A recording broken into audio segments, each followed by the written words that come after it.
In this video, I looked at Lego sets to see what makes a Lego set absolutely perfect and what will make anyone want to buy it, and then tried to make my own. Let's get into it. Now, the first thing that immediately caught my eye when I looked at some of the greatest Lego sets in my collection is that they all have amazing minifigure selections. With minifigures becoming such a big staple of Lego, it only makes sense why a set like the Daily Bugle with over 30 minifigures would be so successful. And how an ugly, dumb, pointless set like the $550 Hulkbuster with 0 minifigures would absolutely flop. Without cool and iconic minifigures, themes like Ninjago, Marvel, and Star Wars would absolutely flop because fans wouldn't have a reason to buy the sets for the minifigures, which is, let's be honest, like 90% of the reason people buy sets. So with that, I turned the attention to my custom set and decided to grab some cool minifigures that I thought fans would appreciate having in a set.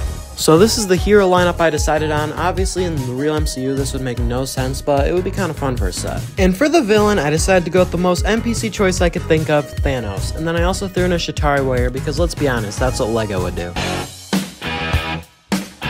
The next thing that came into my mind when I thought about a peak Lego set is that it always does fans justice. Once again, looking at a set like the Daily Bugle, you can see that it clearly tries to go for the comic design, which is something that fans will just absolutely go crazy for, and the reason that it sold so well. Same can be said for the modular Sanctum Sanctorum and the recent Guardian ship that came out, as they just simply please the fans. So after looking at the biggest successes from Lego sets, it made it very clear that for my Marvel set, it was going to have to be two things: the Avengers Compound or the Avengers Tower. Alright, so I just got done doing some researching online and found something pretty close to what I would like to build. However, there's a pretty major problem. With both my bank account and my part collection being absolutely close to absolute zero, there's literally no way I could build something this large. So here's pretty much what I got wall pieces wise without taking apart a bunch of sets, so honestly, it's not looking good. However, despite those odds, I pressed on and began doing the build. However, very early on into the build, I realized that it really wasn't turning out how I envisioned, and I decided to scrap it and restart. However, after 72 long hours of building, I finally came up with the most perfect Lego set, this. No, sorry, I'm kidding guys, this is actually what I came up with. The idea behind this model is to build a prison out in the middle of nowhere where the Avengers capture Thanos in an alternate universe where they actually won the fight. However, due to my lack of parts, it just looks like a dilapidated wall in the middle of the jungle.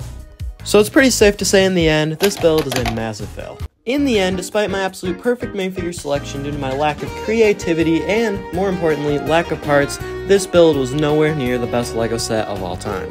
If there's one thing that the making of this video taught me, it's that mock builders and Lego set designers, even the guy who designed this, probably deserve more props because it takes a lot of creativity and ingenuity to come up with such a design after just looking at a pile of Lego bricks. And if there's another thing this video taught me, it's that I probably should not be a Lego designer. Wow, Dylan, I didn't know you could. She steady dripping Sailor on, she got the perfect face, thumbing through the deck of 52 and she the highest rank.